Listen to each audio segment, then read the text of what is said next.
দেখ না, আমরা কলেজে একই সাথে পড়লাম, কত মজা, কত আনন্দ, কত স্মৃতি।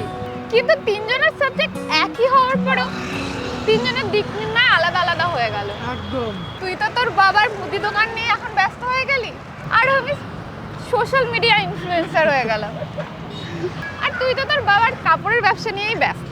আরে ওসব ছাড় না দোস্ত, আজকে আমরা অনেকদিন পর একসঙ্গে হলাম, কিছুটা স্পেশাল হওয়া চাই।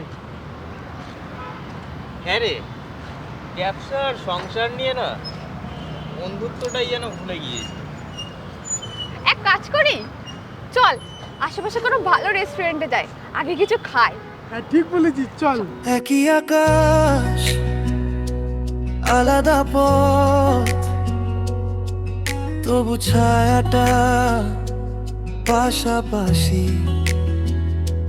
ভুলে ভরা দিন, হাসি ঝগড়া।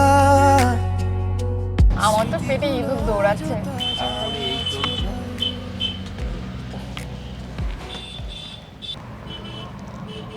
আরে বাহ, এখানে তো দারুণ সব আইটেম পাওয়া যায়,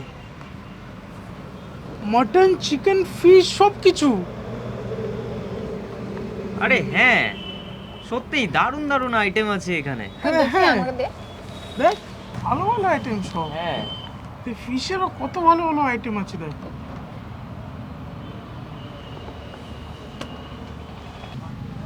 আরে কি হলো, তুই মেনু দেখে চুপ হয়ে গেলি কেন? আরে এখানে তো সব ননভেজ আইটেম, আর আমি তো ননভেজ খাই না। আরে সমস্যা নেই, আজকে আমরা অনেকদিন পরে একসঙ্গে হয়েছি, খেয়ে নে, কিচ্ছু হবে না। আরে না রে, আমি ননভেজ খাই না। ইটস ওকে, তোরা খা। আরে একদিন খেলে কি হবে, এত সিরিয়াস হচ্ছিস কেন তুই? এটা সিরিয়াস না, এটা আমার বিশ্বাস। ইটস ওকে, তোরা খা, আমি আশেপাশে কোনো ভেজ ধাবায় কিছু একটা খেয়ে নেবো, ঠিক আছে? কোনো প্রবলেম নেই আমার, তোরা খা।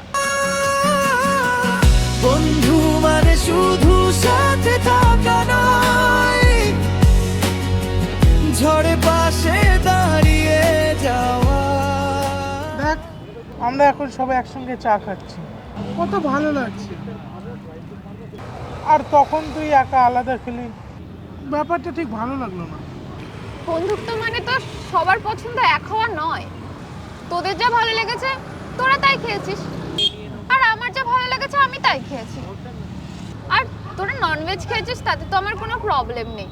আর আমি তো বাইরে মটর পনিরের বাটার নান খেলাম, এখন তো আমরা সবাই মিলে চা খাচ্ছি। বল। হয়তো আমি ভুল ভেবেছিলাম, আমি ভেবেছিলাম বন্ধুত্ব মানে সবার পছন্দ এক হওয়া। দেখ গৌতম, বন্ধুত্ব মানে সবার পছন্দকে মেনে নেওয়া। সরি রে, আমি বুঝিনি। ইটস ওকে, বন্ধুত্ব মানে বন্ধুর মনের কথা বুঝে নেওয়া। আসলে বন্ধুত্ব মানে একে অপরের বিশ্বাসকে সম্মান দেওয়া, তাই তো? বন্ধু মানে স্বার্থ